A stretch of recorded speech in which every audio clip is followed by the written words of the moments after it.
Hello and welcome to yet another beautiful episode of The Green Line right here on Rapid TV. Of course, it airs every Friday at 11 a.m. and repeat episodes go on Saturday as well. It's always a delight to be here talking about agricultural matters. And as always, we do a recap of some of the development and the news around the agri ecosystem for the past month. Now, for the month of October, there were numerous activities as well as numerous innovations about agriculture. Now, the first of it is the National Agricultural Development Fund. That's the NADF. They announced they pushed for a data-driven overhaul of Nigeria's agricultural system, saying reliable digital data should be treated as a national asset. Also, the Federal Ministry of Agriculture and Food Security disclosed that the Bola Tinubu administration has injected 250 billion naira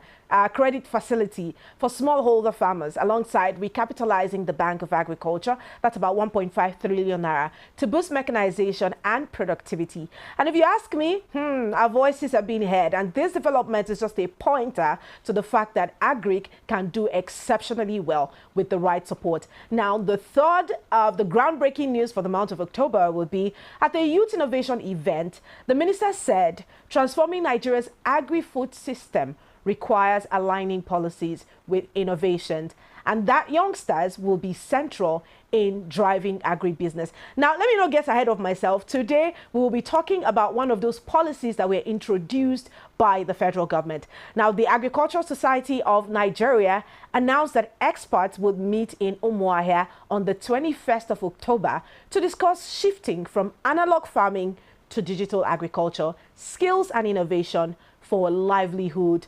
diversification.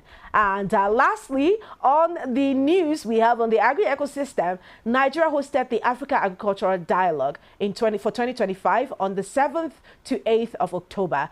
And this dialogue focused on unlocking finance for agricultural transformation in Africa. This was a high-level event linking agribusiness leaders, government, and financiers together. It was quite packed. And truthfully, this, like I said from the start, is a signal to the fact that agriculture is about to do exceptionally well with the right support. Now, kudos to the government, because some of these innovations are aimed at ensuring that we have a plus, we have the right support, and a lot more people get into the agri business. Now, before we go on to talking about other matters, my name is Martha Alu, and I definitely host the Green Line every Friday at 11 a.m. right here on Rapid TV. Let's go out on a very short break, and when we get back, we'll get on discussing the matter of today with our resource person. Please stay with us.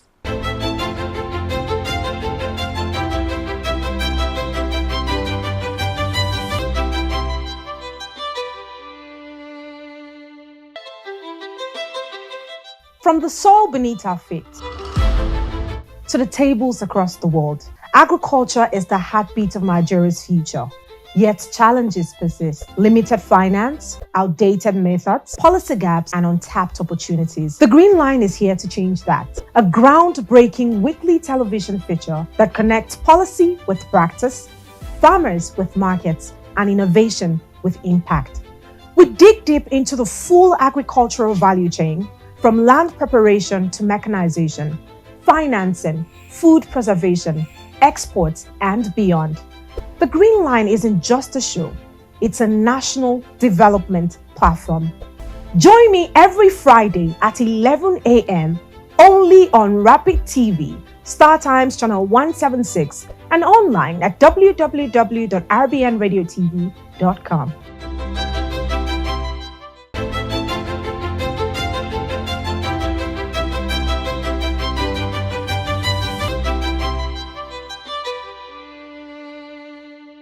Good morning. Good morning to you, Mr. Toby. Yeah, good morning. I'm happy to see you too. It's so good to have you join us on the show today. Yeah, happy to have you also. All right. Now, Mr. Jerry Toby Olarewaju is the team lead and the founder of Jet Farms and Agro Solutions Limited. And because I know that the Chief of Africa also farms rice, he cultivates rice in his farm, and this matter today concerns rice, because we see that the federal government or the Senate proposed a bill that aims to reduce rice, Nigeria's annual rice import bill of around 2 billion US 2 billion by establishing a national rice council. Now, what are your thoughts, or what were your thoughts when you heard that, as someone who is actively in the business of cultivating rice? Yeah. Okay. So thank you very much for bringing me on board. And I want to just say that before now, I'm listening to what you've been saying about the agriculture in Nigeria actually moving to the right trajectory. We're actually taking it step after the other. And I think the president is on the right track. The minister is on the right track. They need to actually hasten their footsteps because it's actually very, very important. Food security is national security. The issue about the rice is actually very, very important issue because out of 10 families, 9.5, I say 9.5, 9.5 of everyone eats rice daily. At least if you go to a community, or I can ask, in a week, you eat rice up to more than 4 times. That's 7 days, you eat rice more than 4 times in a week. And that's because the importance of rice to our health and to the most staple food we actually have in Nigeria. So understanding this, I think this actually I'll bring a perspective from when it started, because this started around 2020. That was during Buhari time. And I want to let you know that Buhari was one of the guys that actually, President Muhammadu Buhari, the late President Muhammadu Buhari, actually was one of the presidents that actually made a very great impact in the rice sector, from ensuring that cutting importation of rice. Now they want to turn it into a bill.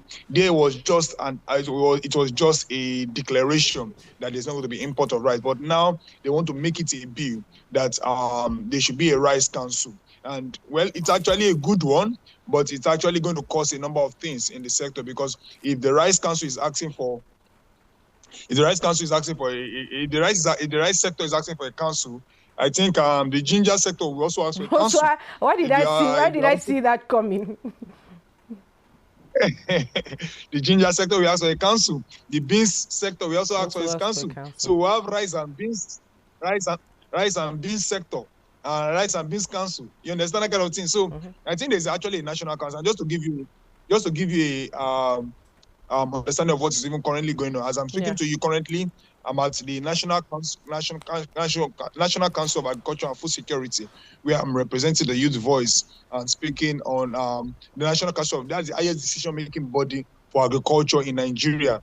And I want to tell you that that it has actually been a very important conversation here in the council, where we're actually ensuring that there's priority to several crops. Several crops so it's actually very important at this time around. But to say it's a council is actually where I think we need to actually think deep and actually work it out. We cannot be creating council for every crop. Every crop. I hear you. You just mentioned priority for certain crop, and you said we cannot create council for every crop. So why do certain crops need priority? Yeah, so when we say we can give priority in the sense that, because it's a staple food, it's a food consumed daily, it's a food that is helping the livelihood of every farmer, it's a crop that is grown in every part of the country. So if you're looking at it and you decide to create a council for it, you know that you're actually just you're just trying to create eyebrow for other crop. That is the reason why I said we might decide not to create a council. We might just try to decide to actually just put more funding, more focus on it, and say, we want to be focused on ensuring that we are prioritizing it, not giving it a council. Not giving it a council. All right. Now, Nigeria has the capacity to produce over 7 million metric tons of rice annually, yet it still relies heavily on imports, right? Now, what structural bottlenecks in the value chain are preventing us from actually reaching our full potential, especially when it comes to rice? Yeah, so I'm so happy because I'll give you my part from experience. Okay. The rice production is actually very interesting, very easy production. But one Okay. of the things that has actually not made us actually achieve our current capacity is our inability to actually produce rice all year round. Okay. There is low investment into irrigation facility. There is low investment into the gap good agronomic practices. We have actually very low yield rice because the rice seed we actually use, yes, we are improving. When in Nigeria currently, our average production is around 2 to 3 tons. But in India, they are getting up to 10 tons. In other part of the world, they are getting up to 12 tons. You can see the gap. So if Yeah, a two to farmer three. invests so heavily, yeah, so if a farmer invests so heavily in invest so heavily in a farm, and he did 1 hectare and is getting 2 to 3 tons per hectare. So why should we get up to that, knowing that the demand is up to 7 million and we're not producing up to that? So it's actually very important for the government to actually look at how we can actually invest into seed, into irrigation facility. Okay. And I can tell you, if you do that, we will actually get to at least meeting to that the demand of the rice production, the rice consumption. Amazing. Now, the proposed council, let's go back to the proposed council. Now, they will coordinate Yeah. research.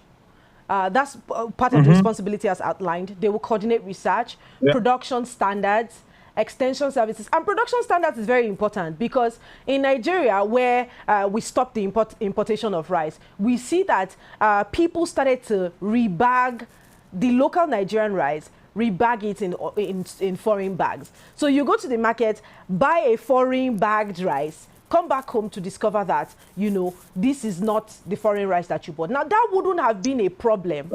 It wouldn't have been a problem if the quality of rice that we produce is also up to standard. And by up to standard, I mean it is properly cleaned, it is properly processed and polished and what have you. So even if you open the bag of rice, it was bought foreign, but it's local, but it's still good. I don't think a lot of Nigerians will have problem with that. But yes, this council now is responsible for this production standard, extension services and innovation across the rice value chain.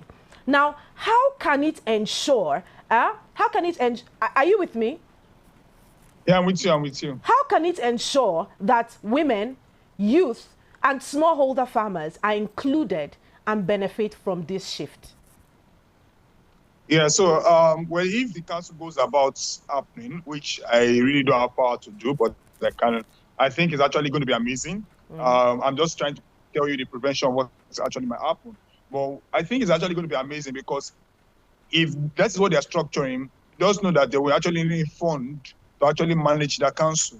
Okay. And also, it's actually going to be very important because if Nigerian rice can be standardized, I'm telling you, it's going to be a global standard. If our offer, the rice can be standardized, it's actually going to give us its global, it's actually going to give funding. It's actually going to give uniformity.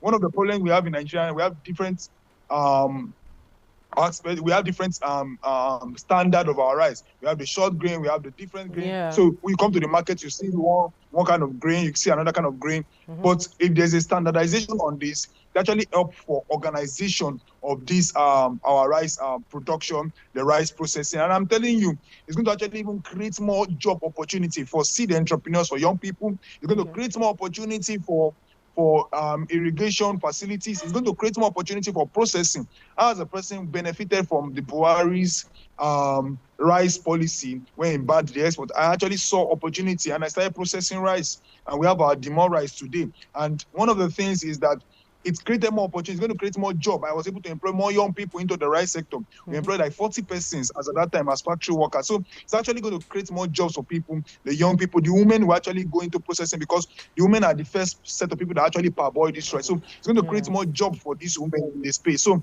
it's actually a very massive and great council if it's actually going to be implemented. And if it's going to be implemented, I advise that the government should look in hastening up that full step, hastening up the bill, and let us ensure that this thing actually works well.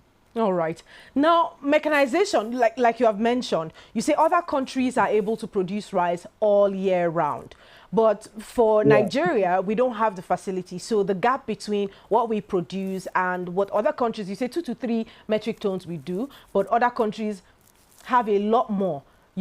that they produce. Now, mechanization, irrigation, and modern milling technologies are cited as, the reason for the crucial rice competitiveness.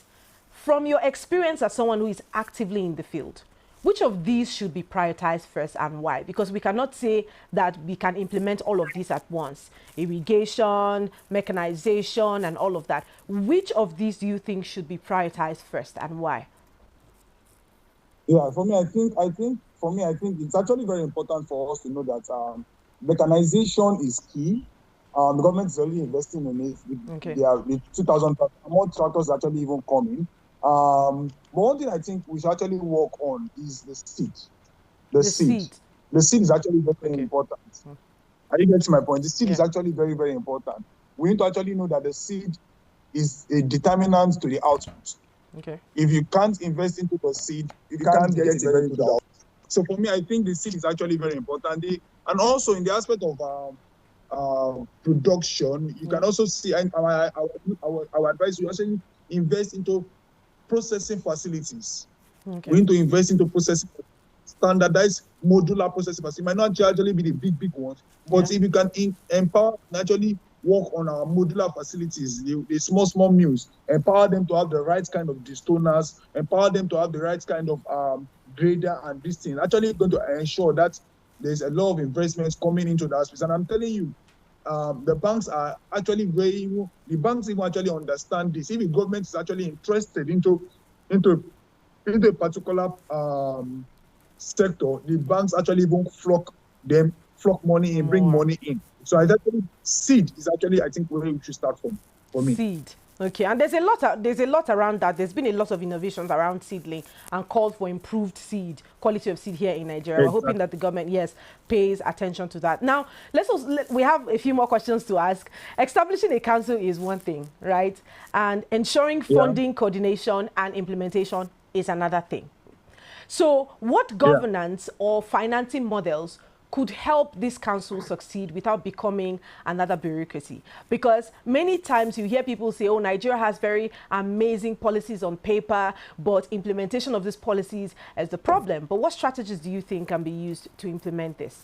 So for me, I think in regards to funding, the government knows the way they get their money. And I just appeal because we know that maybe we have to derive funding from a particular, I think direct funding from people like NADF. NADF actually should be mandated to actually support this kind of council. The BOA also should also be mandated to also support this kind of council. We appeal that they should actually look for how they can draft funding from the BOA, from the NADF, knowing that it has been capitalized, and that's the BOA. The NADF already has its own source of funding. So they should look at how they can actually get their funding from these two solid council. And I think they should actually look for how they can actually, if there's going to be even import of rice, the tax that's actually generated from that import of rice should actually also be directed into the council so that we can use the money we are taxing other people to collect, to import rice. You can actually get to improve the council. That's the research council and everything. Okay. All right, this might just be our final question. Now, how do you see this bill affecting Nigeria's rice prospects under regional trade agreements like African Continental Free Trade area? I'm telling you, it's going to be amazing. It's going to be seriously amazing because this is going to be a boom. Because I can tell you, for instance, our rice has actually been exported. It has been exported already to around the Sahel region, the Niger, the Chad, and everything. And I want to tell you, this is actually going to create more massive production. It's going to create a lot of things, a lot of opportunities. It's going to create more jobs for people. More local mills will come in because rice is actually not a tough scientific process or this thing. It's not a rocket science in going to rice processing, rice production, and then it's going to generate more investment, a lot of things are actually going to be one of the greatest things that President Bola Ahmed Tinubu is going to actually enjoy, that he actually does in ensuring that he cuts the rice bill and actually improving the local rice production and actually creating exports using the AFCAT, using even exports to Europe using a lot of this. If there's actually going to be this standardization, I'm telling you, it's going to be a global rice. It's not going to be the local rice. It's going to be called Nigerian rice. It's going to be called the African rice. Amazing. Okay. Now, what risk do you foresee? For example, policy drift, climate change. Even though I recently saw from what's his name, Bill Gates talk. We talked about it this today, the breakfast show, where he was talking about climate change not being such a serious issue anymore. And a lot of people have come for his neck for that, which he said. But yes, what risk do you foresee? Policy drift, climate change, supply chain disruptions. How should the council or stakeholders plan for some of these challenges? Because I feel like if they are prepared and if they weigh some of these challenges, it will be easy for them to mitigate their way around this council or this responsibility that they've been given. Yeah, so I would say one of the things we should actually watch out for, I think the risks that they should avoid is actually, number one, they should be actually be prepared for if there's no funding for the council, because they should actually be prepared and they should look for how they can source for funding from donor partners, development partners, and this thing. For the climate change, the issue of climate change, I really don't know. The climate change is still here with us. Climate change is a change. It has actually changed. It's not the way it's a change already. So the way rain falls before is actually not the way it's falling right now. So we need to actually look for how we can be resilient. We need to adapt before we can adapt to it. We need to actually look for. We are actually adapting to it because we can see that we're actually playing our planting season across the. We're really changing across the rainfall pattern and everything. So one of the things I would advise the council to actually look at, number one, is actually the funding source, how they can raise funds, so that they don't develop a council and there's no fund that is actually supporting their progress and research. Okay. Also, I think one of the things the council should actually look at again is to see how they can be intentional about two things: research and innovation. How can we innovate beyond just this rice production? What other value can people actually get from rice? Is it only just rice flour? Is it only just the rice we're eating? Can it be rice oil? Can it be rice cake? Can it be rice? Can it be diversification, so that those innovations can come out and create more jobs for people? All right. Thank you so much. It's been an absolute delight having this conversation with you. How passionate you are talking about it is one thing that gets us here on the Green Line every time. Thank you so much again for being our guest for today. Thank you very much. Thanks for the privilege. Right. Enjoy the rest of your day. It's been an absolute pleasure having this conversation with Mr. Jerry Toby Olarewaju, and he is the team lead and the founder of Jet Farms Agro Solutions Limited. Thank you so much again for joining us on the show. Now, let's go out on a very short break. When we get back, it will be the closeout for Green Line for today. From the soil beneath our feet to the tables across the world, agriculture is the heartbeat of Nigeria's future. Yet challenges persist: limited finance, outdated methods, policy gaps, and untapped opportunities. The Green Line is here to change that. A groundbreaking weekly television feature that connects policy with practice, farmers with markets, and innovation with impact. We dig deep into the full agricultural value chain, from land preparation to mechanization, financing, food preservation, exports, and beyond. The Green Line isn't just a show, it's a national development platform. Join me every Friday at 11 a.m. only on Rapid TV, Star Times Channel 176, and online at www.rbnradiotv.com. All right, welcome back and thanks for staying with us. It's the Green Line right here on Rapid TV. And yes, it's been an absolute pleasure hosting Mr. Jerry Toby here. And from all indications, or from the guest interview, you'd see that Nigeria has a lot of potential, especially when it comes to rice cultivation and maybe even export.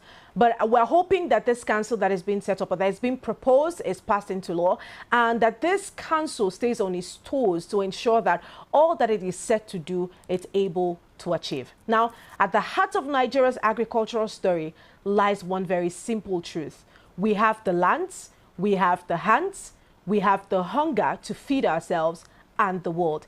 Yet for decades, our dependency on imported rice has drained billions of dollars that could have, transformed our rural communities and also empowered our local farmers. The Senate's move to establish this National Rice Council is indeed a bold step towards reclaiming that narrative. But beyond policies and paperwork, it will take a lot of consistency, transparency, and innovation to make this a real vision. From the paddies in Kebbi to the mills in Abakaliki and the markets in Lagos as well. Because agriculture is not just about food. I say that all the time on the Green Line. It's about dignity, it's about sustainability and national security. So as we look forward, may this new dawn in our rice economy inspire a broader awakening, one that reminds every Nigerian that the future of food begins right here in Nigeria, in our soil, science, and in our collective will to grow.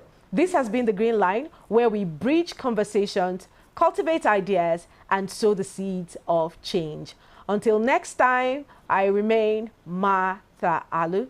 Before we head out, I'll remind you that The Green Line, while it airs every Friday at 11 a.m., repeat episodes air at 4:30 p.m. on Saturdays. You definitely want to be a part of all the programs. Remember, we also have a page on YouTube at Official Rappi TV, where every episode will be uploaded. Go liking, subscribing, commenting, watching all of those episodes. We must get back to our agricultural heritage. Once more, my name is Martha Alu, and I will see you next week.